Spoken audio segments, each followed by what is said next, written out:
Hello, and welcome to another book review episode of Solidarity Sister with Kristen Wilson.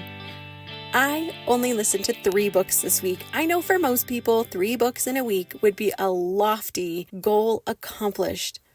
But I think this is the fewest amount of books I've listened to in a week for the last 18 months. So what was I doing when I wasn't busy listening to the audiobooks I usually listen to? Well, number 1, I worked on being more present with my kids and actually just in my body more and having some times of quiet. I'm not very good at that. So if I'm doing the dishes or the laundry or I'm grocery shopping or I'm cooking dinner, I usually always have something in my ear.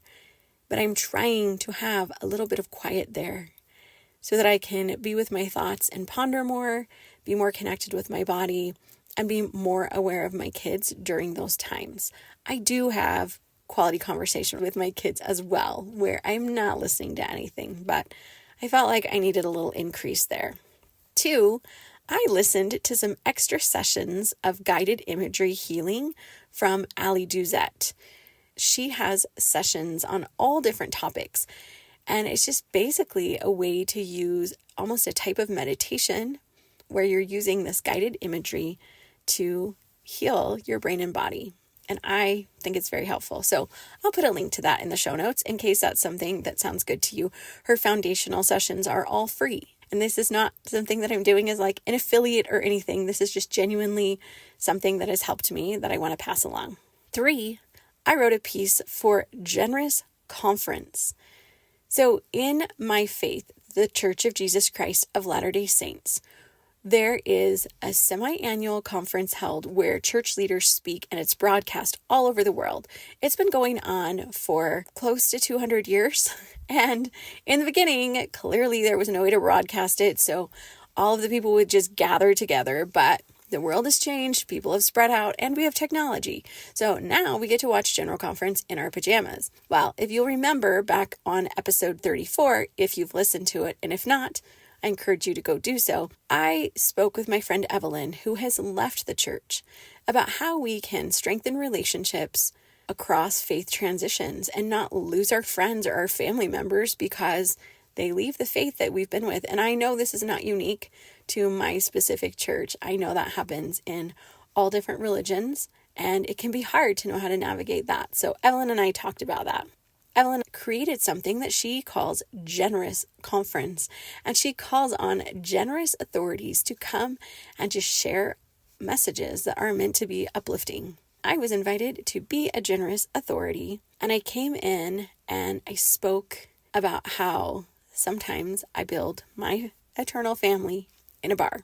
So it's gotten a little bit of traction on social media. And I think for my mini-sode this week, I'm actually going to read that essay because it really comes from my heart and I think it's meaningful. Which leads me to number 4. I applied to speak at TEDx Salt Lake City.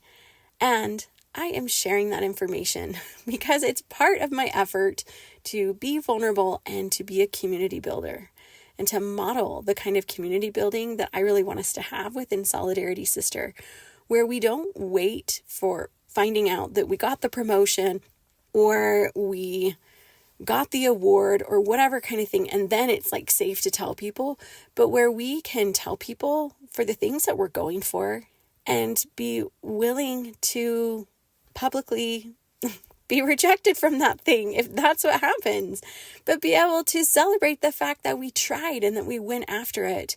And I really feel like this topic of creating connections across diverse faith beliefs, especially when there's been a transition, because I think sometimes that's harder because the relationship has to shift from where it was before.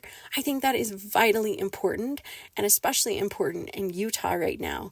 And as I learned in the application workshop video from Salt Lake City TEDx, they are also really interested in ideas that are relevant to not just the world as a whole, but Salt Lake City and Utah. And this is definitely a relevant and needed topic right now. So I did my best and I put it out there, and I'll let you know if I'm selected or not. The next round would have me create a 90-second video. The first round is written, and the second round is that video. And then if you're chosen, you actually work with a speaking coach to help you pull all your thoughts together, which would be awesome. And I think it would be a great experience and also terrifying. So I'll keep you posted. Now, since this is really the book review episode, I'm going to pivot back to the one book recommendation that I have for you this week. And it is an excellent read.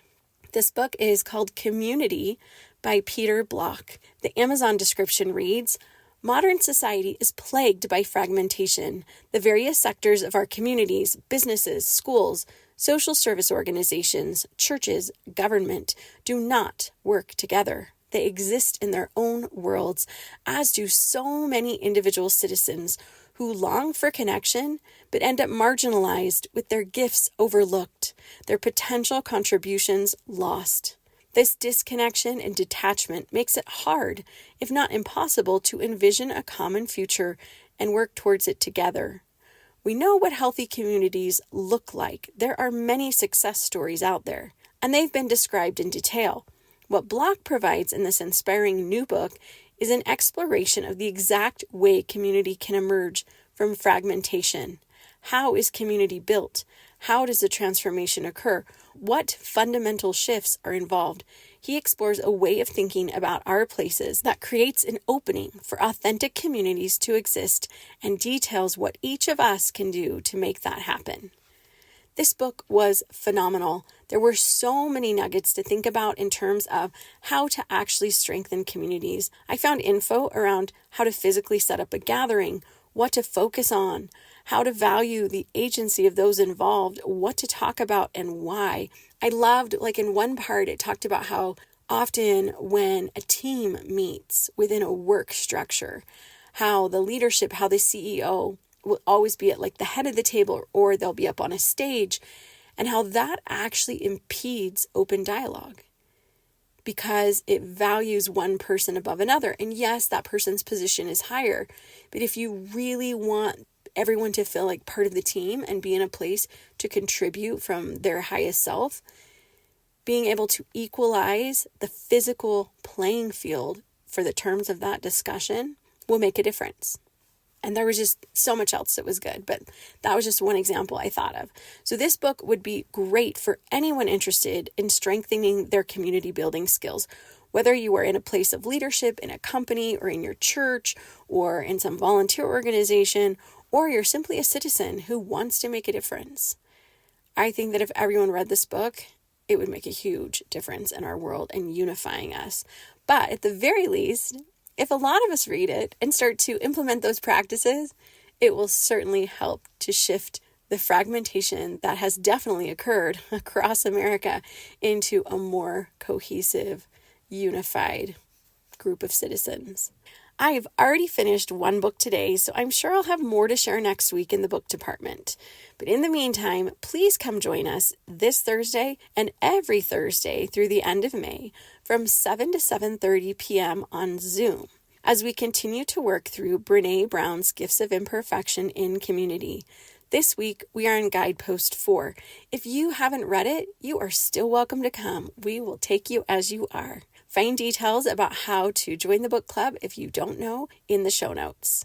Thank you for being part of the Solidarity Sister community.